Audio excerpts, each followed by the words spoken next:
Hello, air signs! Kamusta kayo? So, ito yung mga mensahe na dapat nyong malaman sa ngayon, January 18.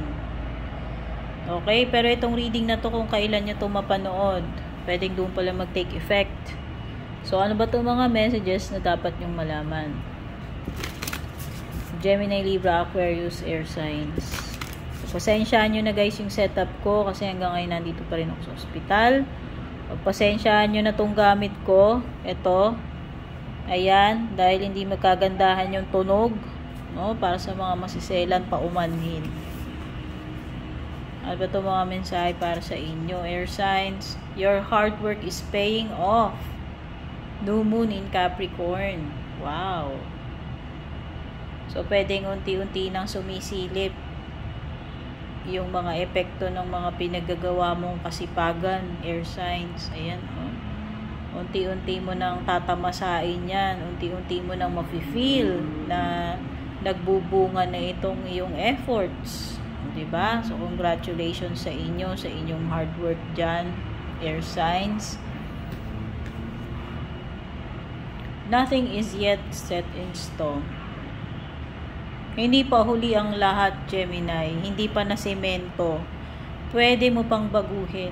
Pwede mo pang i-maneuver itong sitwasyon mo. Pwede mo pang gawa ng paraan. No? Ayan. Nothing is yet set in stone. Kumbaga, hindi pa ito permanent. Okay? Kaya kung nag-aalinlangan ka, na de-discourage ka, no? Tandaan mo lang ito, no? Hindi pa too late. Hindi pa final 'yan, hindi pa permanent 'yang nangyayari na 'yan or sitwasyon na 'yan.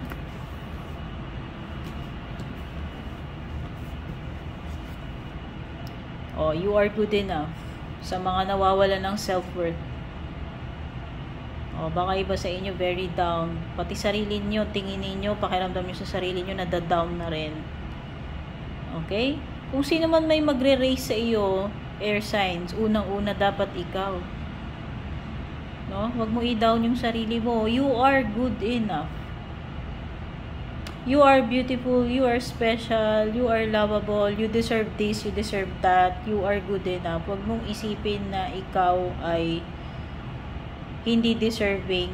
Huwag mong isipin na ikaw ay kulang dahil lang sa mga tao na hindi kanila alam i-appreciate.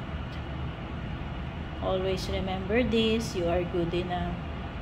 You are loved. You are beautiful. You are special, and etc. Blank, blank, blank.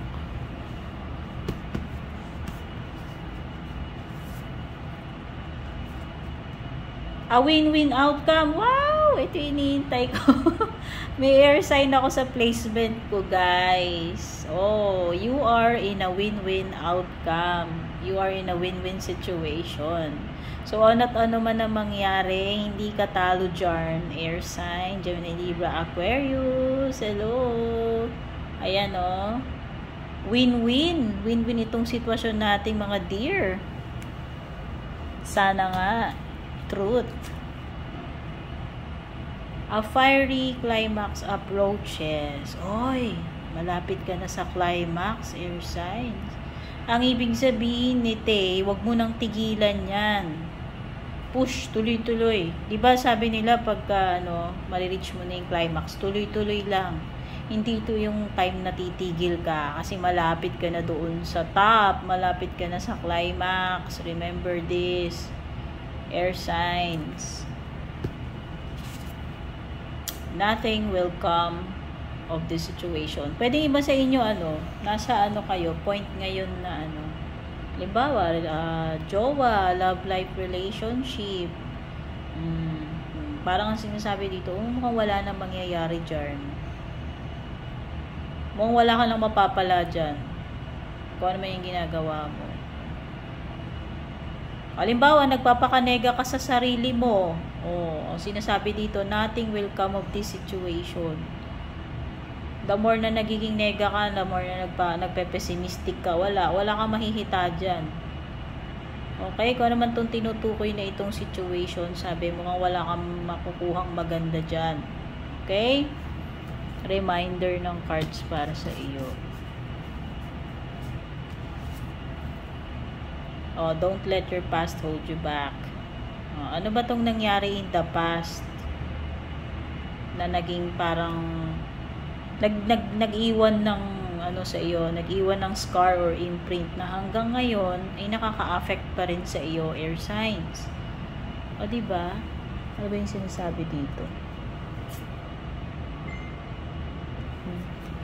Nothing will come out of this situation. Don't let your past hold you back. Parang related sila para sa akin. Huwag mong hayaan na kung ano yung mga nangyari sa past, huwag mong hayaan mag-interfere yan dito sa present situation mo. Walang kinalaman yun. No? Ang ibig sabihin nito is mag-focus ka dito sa iyong present situation. Huwag ka muna mag-anxiety para sa tomorrow. Huwag ka muna mag-worry about the future. Bigyan mo muna ng attention and focus itong present mo. Dito ka mag-work kasi nandito ka naman sa present eh. Wala ka na sa past, wala ka pa rin naman sa future. Eh, why focus dun sa dalawang yon? Air signs, dito ka mag-focus ngayon. Okay? Sa present. Present lang muna. No? And for your last card, air signs, have faith in your dreams. Diba? Malapit na yung climax. Malapit na yung climax. Huwag mong tigilan yan. At huwag kang mawala ng faith dito sa iyong mga pangarap. Libre lang mangarap eh. Diba? Pagkakait pa ba naman natin sa sarili natin yun? Libre na nga lang. O habang libre, malay nyo bukas may bayad na yan or next year.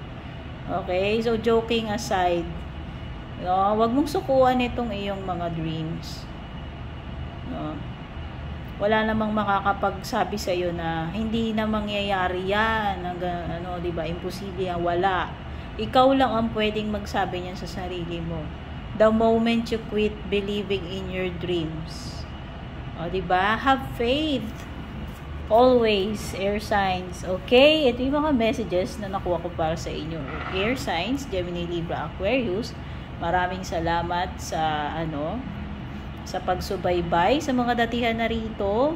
Maraming salamat sa mga nanood nitong reading na to. At kung bago kayo dito, don't forget to subscribe sa aking YouTube. Like and follow na rin po yung aking Facebook page. Doon po kayo mag-message directly regarding personal reading services. Take care, good luck, and God bless.